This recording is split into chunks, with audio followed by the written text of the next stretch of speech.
days. And we know that we've pretty much had a wonderful experience and an incredible welcome and a rich cycling experience this week.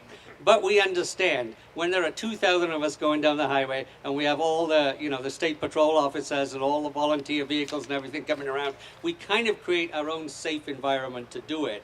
So if you come back and ride a CycleOregon route with two of your buddies, next week, it's a very different experience. So we still have a vision of something beyond that, something that would actually be a separated bike path in Oregon where everyone could ride totally separated from the traffic. And then we started to think, well, okay, where would be the perfect place to do one of those that would be a really iconic, landmark, significant one? So to explain that, let me sort of take a little step back.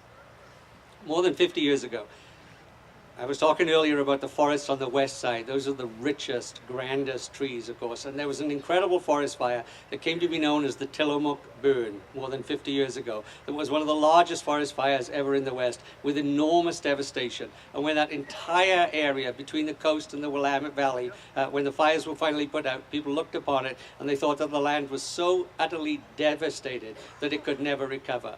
And then a remarkable thing happened. All of Oregon came together, and all the children of Oregon came together and went out and planted trees, and an effort was made to bring the Tillamook back. It's been more than 50 years, and the Tillamook is in fact coming back.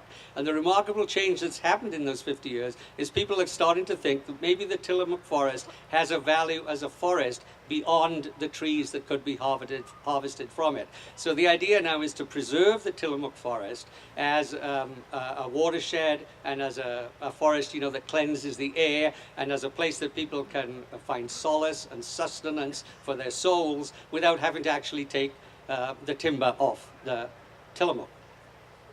It just so happens that to the heart of the Tillamook is an old railroad that they used to use, of course, to bring the timber out.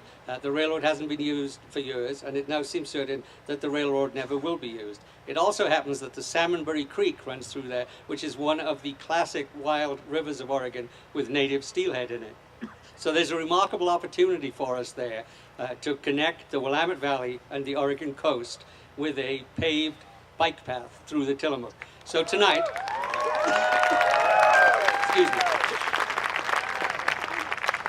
So tonight, the Board of Directors of CycleOregon has asked me to announce that we are giving the largest grant in CycleOregon history, $100,000 this evening, from all of you to launch the project to create a paved bicycle path through the Tillamook forest for all of Oregon and for all of America to come to enjoy.